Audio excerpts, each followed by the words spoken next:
It is the 98th Academy Awards race. It started up this past week, the most wonderful time of the year, the fall film season, that's for sure, when the Yes. stars descend on the scenic locales across the globe, launching the awards campaigns that they might eventually lead to the Oscar stage. The 3 week whirlwind begins August 27th when the 2025 Venice Film Festival launches. It kicked into high gear on August 29th with the start of the Trilude Film Festival, an intimate event in the Colorado mountains that traditionally doesn't get even reveal its lineup until literally the very last minute.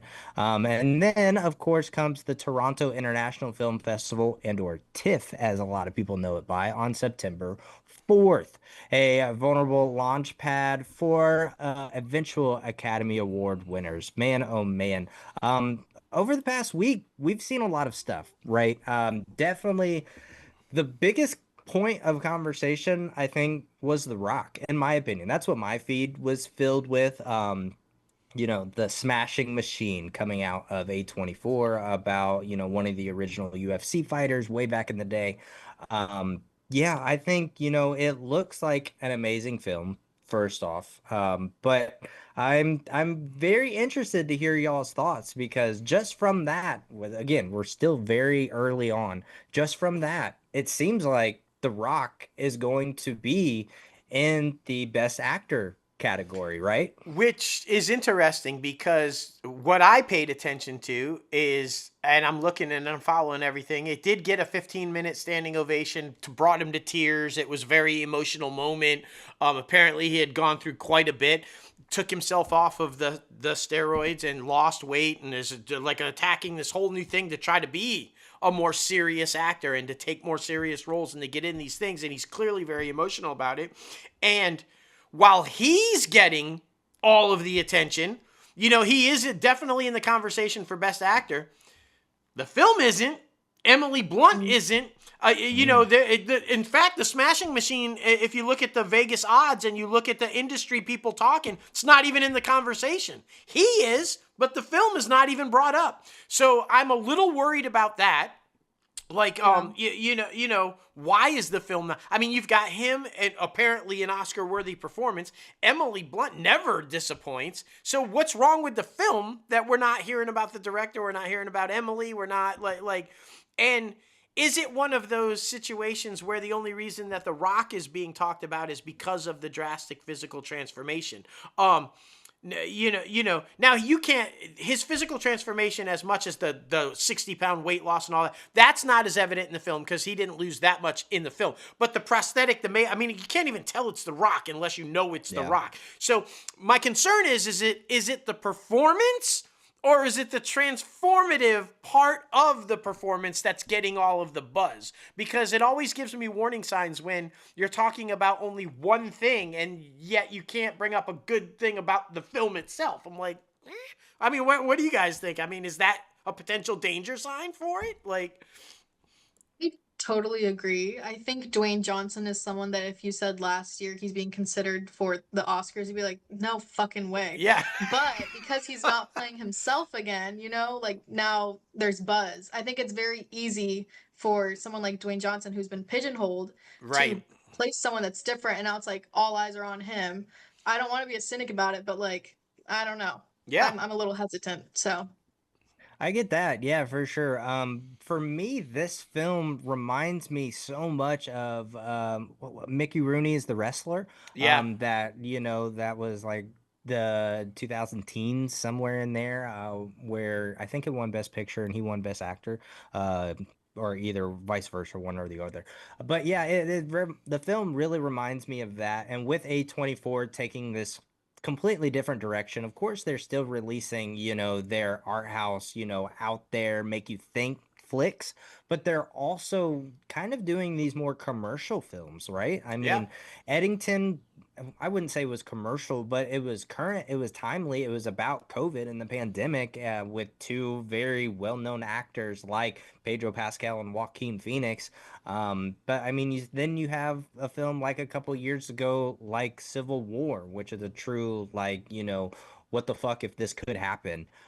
But I mean, Warfare, that was an A24 flick. That was, not your typical military film, but still more mainstream than what other films had come out before. So yeah, it is a very interesting time for A24 and specifically that film because they are kind of branching out into a new lane as a production company and as a studio. So yeah, it's going to be very interesting. But another one that has been making the rounds and I'm truly freaking excited about is Bugonia.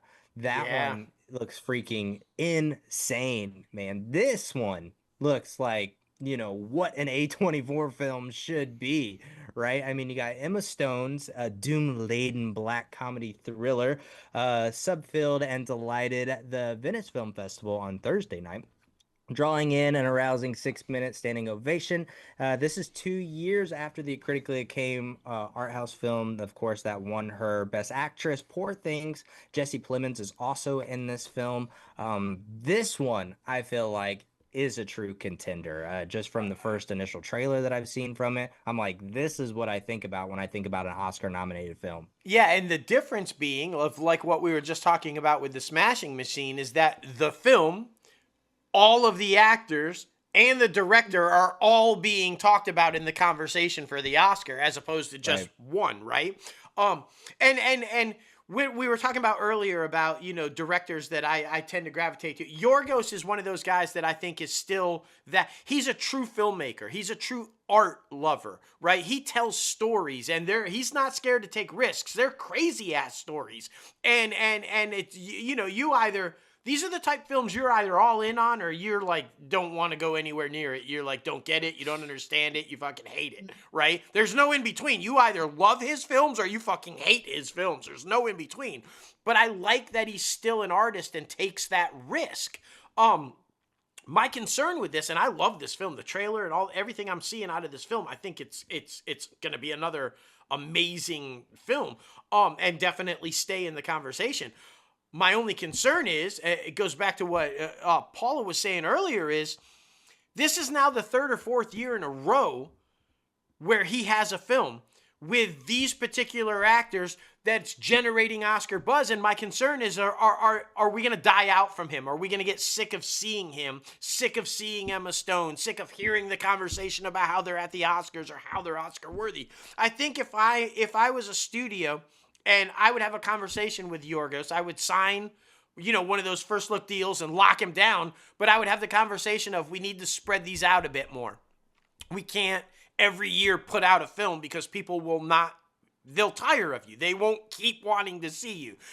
It's what happened to Marvel. We were so inundated with Marvel, we got tired of seeing Marvel. I think the first 10 years of Marvel worked so well is because you had to wait a bit in between. You had to build up the anticipation to see the next one. Yorgos, in my opinion, is running into that potential wall where slow down.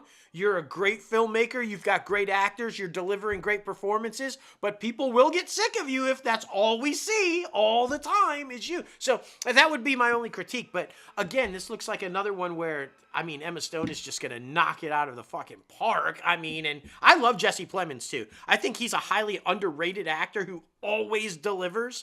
And I'm glad Yorgos sees that and keeps putting him in stuff because Jesse's great. So, thoughts? What do you think?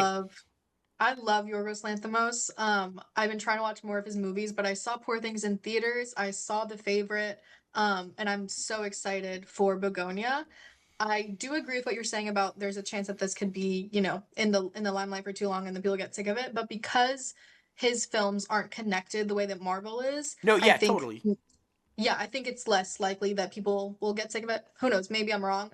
But I also believe that Emma Stone is like a once in a generation type of actress that she's playing these characters that are so different and she, shaved her head for this role. Like I like to think that maybe she'll be the exception. Yeah, I completely agree.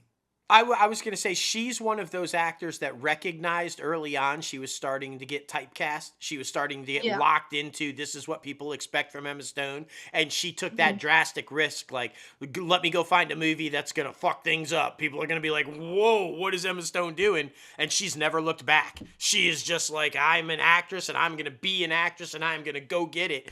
And I am not going to be typecast as the girl next door friendly redhead who gets in trouble sometimes. She knocked it out of the park. And I think that, sometimes in order to have longevity in this industry, you have to be willing to take chances like that. And that is a chance. That was either going to work or people were going to be like, this is not who we want to see Emma Stone as, and we're not going to go watch her. But it clearly worked. And so you got to take that chance, right? Yeah, most definitely, most definitely. But I mean, other films have been making headway on social media. They have been making, impacts in the filmmaking community in general. I mean, I know, of course, Frankenstein, super excited about that one. That one got a 13-minute applause. The Testament of Ann Lee, the Mona Festival directed historical musical drama. Yeah. That one also got 15 minutes. Julia Roberts is coming back to the limelight to throw her name in the hat of the Academy Awards again with her emotional new film, After the Hunt. That one received about 6 minutes. You see a trend. It's either 15 minutes or 6 minutes. So it's like, is this Yeah. really good? Yeah. Or is this like, pretty good? So that one's very cool as well. But I mean, other names that have been thrown out for potential Oscar contenders are like Sinners, The Sentimental Value, Marty Soprano with Timothy Chalamet, Jay Kelly, Hamnet that we were talking about earlier, Wicked for Good, of course, Springsteen, Deliver Me from Nowhere, After the Hunt, like I just said, The House of Dynamite, and it was just an accident, just to name a few. And of course, there's probably going to be more films that come out from there. But man, oh man, from what I've seen, this is probably the most excited I've been about the Oscar contenders in the Yeah. last like 3 years, 3 or 4 years, because all of these concepts seem very different, very out there, very I feel like watchable because sometimes the Academy Awards and the Academy, they pick films that can sometimes not be watchable because they're just so far out there. But I feel like the majority of these should have a little bit of commercial success, right? I mean, do y'all agree? Because there's always that notion that all of these awards that get nominated, no one's ever heard of, no one's ever seen. But I feel like this year it's shaping up to be more mainstream than it has been the past couple years. Yeah, no, totally agree. And I think there's going to be a few hit or misses. Those films that you all listed, that's the current Vegas odds. Those are the films Yeah. that are at the top of the list of most likely to get the nominations.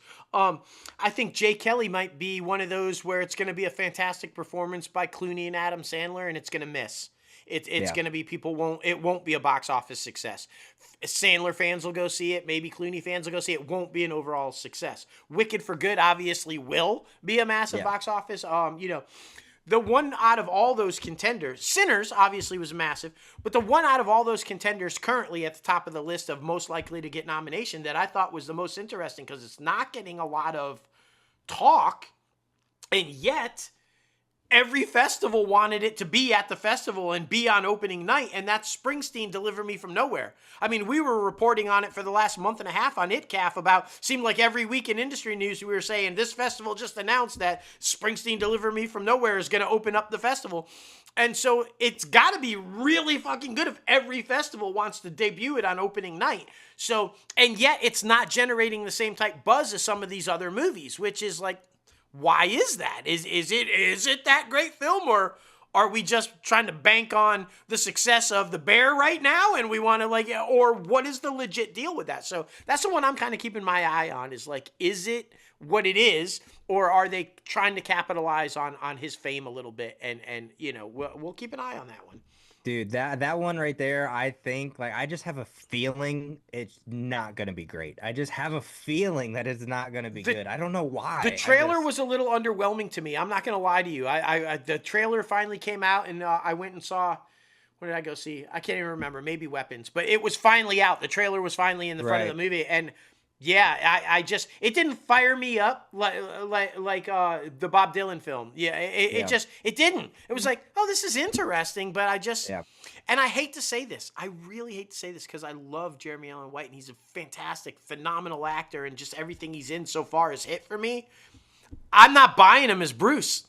I just didn't buy Yeah. it. I didn't buy it as Bruce. And in order for this film to work, you're gonna have to buy him as Bruce. And Yeah. just even in the trailer, from what I saw, I don't buy him as Bruce. I just didn't.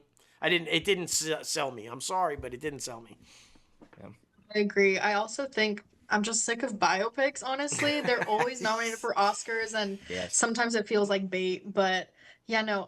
Springsteen, we'll see. We'll see when the next trailer comes out, but yeah, I'm like 50-50 right now. Right? That first one was a little underwhelming, right? Like, Hmm. For sure, for sure. Yeah, I think for me, I'm most I'm most like excited about Marty Supreme. I that like looks Bob phenomenal. Dylan, dude. It's so weird. Like what? We're Yeah. making a movie about a freaking table tennis guy, like who kind of has like a mommy obsession, like or a Hmm. fetish. Like it's a little weird, but he plays it so good. But I think I mean, obviously, a complete unknown won me over for Timothy's freaking performances and as an actor, his credibility and things. But his speech that he delivered Yeah. last year at the SAG After Awards, that like it really won me over. He wants to be one of the greats. He wants to be in the conversation. I'm like, fuck yeah, dude from my generation around my age, like who has that like drive and determination like I do. So like that's what really won me over. So that's the film that I'm most looking And forward to see. the thing that Yeah. really hit me with that speech too is because you can look at that speech if you're not watching it in context, right? You don't watch the full speech saying, I want to be one of the greats, I want to win a ton of Oscars, I want to be like, big movie star. You can look at it, but if you listen to the speech, it's all about the art. He wants to be one of the great actors of our generation. Yeah. Not I want to have the most Oscars, not I want to be the biggest movie star. He wants to be a name that will be remembered, a legacy as a generational actor that people never forget. And that's about the art. And I think that we're starting to see that because he was very typecast early too, which is why I think you hated him so much, Logan. But now Yeah. he's swinging. He's taking swings and he's taking chances. This character in Marty Supreme, very different from playing Bob Dylan and very different from the Dune character. He's finally taken some swings and you're starting to see that range. And that's how you become one of those legacies actors and one of the greatest of all time is taking those swings. And I think you're finally seeing that with Timothy. And I hope he continues that. I hope he does. Yeah, he said that in the speech, and I believe it. I do believe that he's going to be one of the greats. Like, he has it in him. He's been around long enough. I know he's like young, but he has been around long enough for me to consider him one of the greats. So, yeah. Yeah. Completely agree. What films are y'all looking most forward to? I would totally agree with you. I think I'm really excited about Bugonia. I'm really excited about Marty Supreme. Um, you know me and my Clooney thing. I can't get. I want to see Sandler, but do I Yes. do I He doesn't can't. like George I'm Clooney. gonna He watch it doesn't on a like stretch. George No, Clooney. no, I don't like George Clooney because he's a He thinks his bobblehead head every just time. always Watch any stops or movie doesn't start Oh. when bobble. he's Yeah. acting. He's bobbling his head. Yeah, that's how you can in real life interviews when he's being interviewed. That's when you can tell he's starting to lie because he'll bobble his head. Now, he's acting. What he's saying ain't true. Just anybody who doesn't believe me. There's even a meme. I'm not the only one who thinks that. This motherfucker bobbles his head when he acts. It's just like So somebody hold still, put a brace on him until teach him how to not move his head while he's acting. So I am excited. That movie sounds like it's going to be really good, but I just don't know if I can if I can do it. So it was just an accident. I think if I had to pick, it's Marty Supreme. It was just an accident and Bugonia. Those are the ones that have me fired up. And I am, and we have to say this because you said it at the top of the show, so I want your pick on Frankenstein, Paula. But I'm not sold on Jacob, so I am really curious to see. Yo, look at that reaction. Yeah, I'm not a big fan of Jacob. I just don't think he's all that. I think he's overhyped, and I'm hoping that this movie can change my mind. I want to see what he delivers because it's playing the monster is difficult. It's not no easy thing, So I want to see what he delivers, and so I'm a bit curious about that one too. And yeah, your face said it all right there. No, I'm very excited for Frankenstein. That's probably the one that I'm the most excited for, next to like Bugonia as well. And House of Dynamite, weirdly enough, I was just looking at the synopsis and I was like, okay, political thriller, yeah, I'm in. But Oh, we as for love Jacob political Elordi, thrillers. yeah. I think I've only seen him in Euphoria. I could be Mm, wrong. But he killed it in that, and that's kind of what, sent him into the superstardom. it is. But yeah, I also heard rave reviews about his performance in Frankenstein, so we'll see, but I'm betting on him. So Okay. All right. I love it. I love it.